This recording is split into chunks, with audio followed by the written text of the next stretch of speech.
Hello everyone, welcome to the second part of Mastering Bobsuit series. Hi, myself Joseph. I work as an associate security consultant at Red Fox Security. I majorly specialize in application security. So today I will be guiding you through the step-by-step guide to installing and configuring the Bobsuit. So yeah, without wasting any time, let's get into it. Yeah, so first what we'll be doing is we'll be going to the Firefox browser and we will go to the Bobsuit download.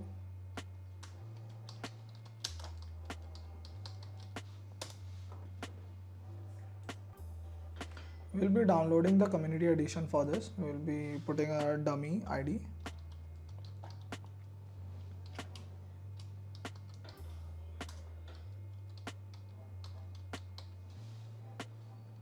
Yeah.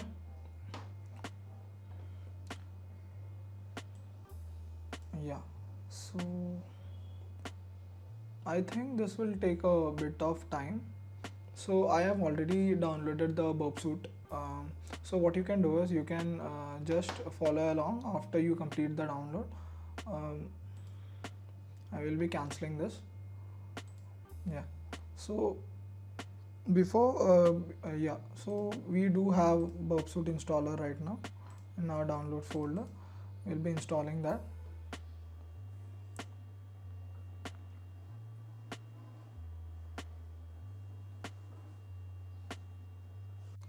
I think I do have a Bobsuit. So what I can do is next.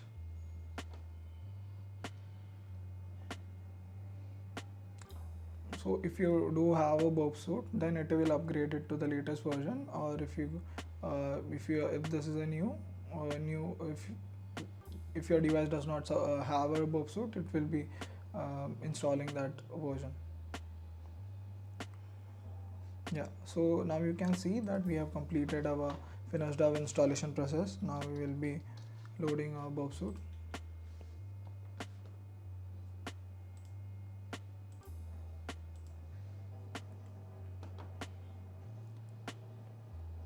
Yeah, so now we do have the Bobsuit, the latest version, that is. So first what we need to do is we need to configure the proxy. So the Bobsuit service is running on the port 8080 port on the localhost. So first what we need to do is we have to go to the browser and look for Foxy Proxy extension for Mozilla or Firefox. And what we have to do is just add the Firefox extension.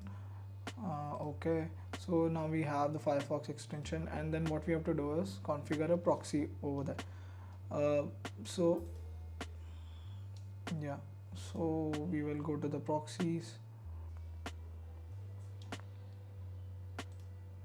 Yeah, we will add a proxy.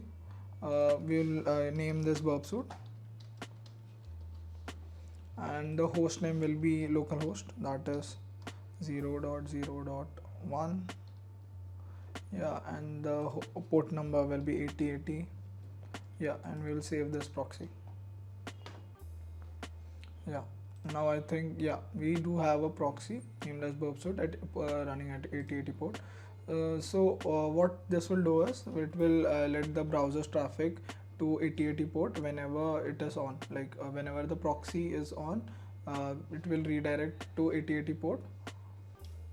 Yeah.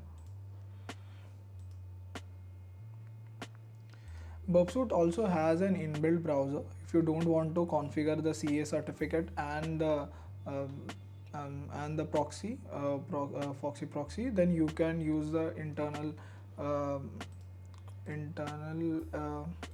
feature it provides of like the browser. So what you can do is just go over here on the proxy tab and open the browser. Yeah, so as you can see, it gives Chromium as a browser. It's an inbuilt application, so you can search from over here. But for those who do not want that, you can just configure your Mozilla by installing the Foxy proxy. as a proxy, and then installing the CA certificate after that. So as now we have installed the CA certificate, proxy. Now we do have to install the CA certificate as well. So currently the service of burpsuite is running on port 8080. So we'll be navigating to that and downloading the CA certificate. So what we have to do now is go to the settings tab, search for certificate, view certificate, and then what we have to do is import the certificate we have downloaded.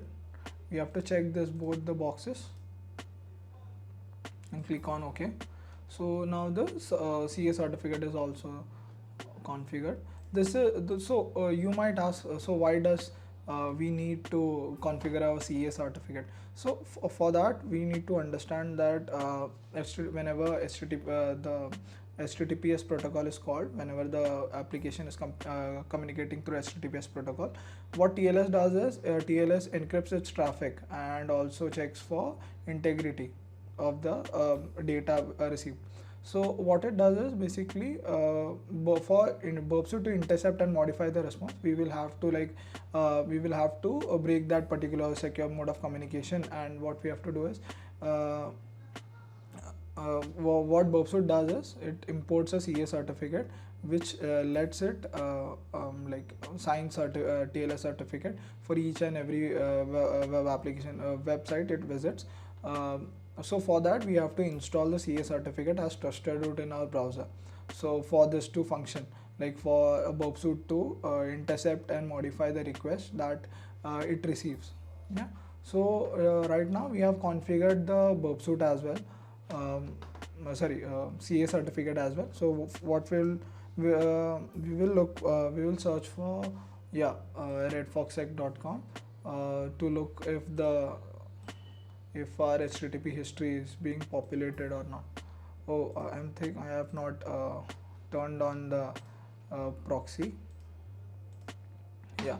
So yeah, I've just turned on the proxy, and you can see over here the request is being populated for redfoxsec.com. You can view the request and the response as well over here. There are many tabs in burpsuite. We will be diving deep in with all the tabs with respect to we will be giving we will be providing information of other tabs as well. For before that, we will be just I will be giving you guys a brief summary of what some of the tab does. So this is the dashboard tab. Over here you can have a summary of what the requests are being called and what type of activity is being performed. For example, if I put a particular endpoint or a domain through a particular scan, so you can see the activity that will be reflected on the activity tab, that this particular request is being undergone, passive crawling or active scanning of a particular endpoint will be listed over here. The activity will be listed over here. The requested the requests sent to that particular applications, the summary will be over here. So in the target folder will be this part was the sitemap. So for each and every web application, you can look for the particular type, the endpoints it has already queried and all. So it just gives a sitemap of what it has visited and all. It's just basic information. This represents the type of request it has sent. Over here you can see the view of what the request was and what the response was.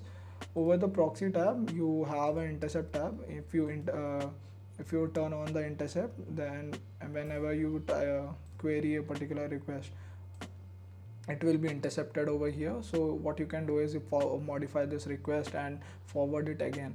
So we will be diving deep into these topics in further videos as well. For now, I am just giving you a brief summary of what typically happens, what burpsuite is, and what are its functionality.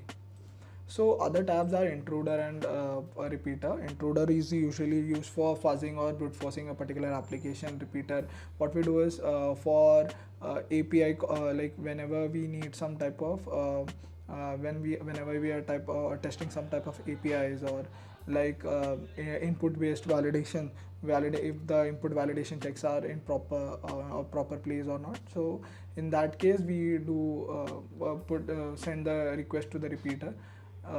Yeah, so I think this is just a brief overview of what a burp suit does. We will be talking about this in other in the next videos as well. For now, I think we can conclude it. So yeah guys, so what we have done till now is we have understood how to install the burp suite, configure its CA certificate and the proxy, as well as yeah, so now you do know how the HTTP traffic is being intercepted by using burp suite. So yeah, so if you did find this video helpful, don't forget to leave a like, share and subscribe. Don't forget to comment as well. Your comment is really valuable to us. We do put a lot of content, so please do support us. Yeah, so if you did like the same content regarding cybersecurity, don't forget to watch our next videos as well. So stay tuned for that. Yeah.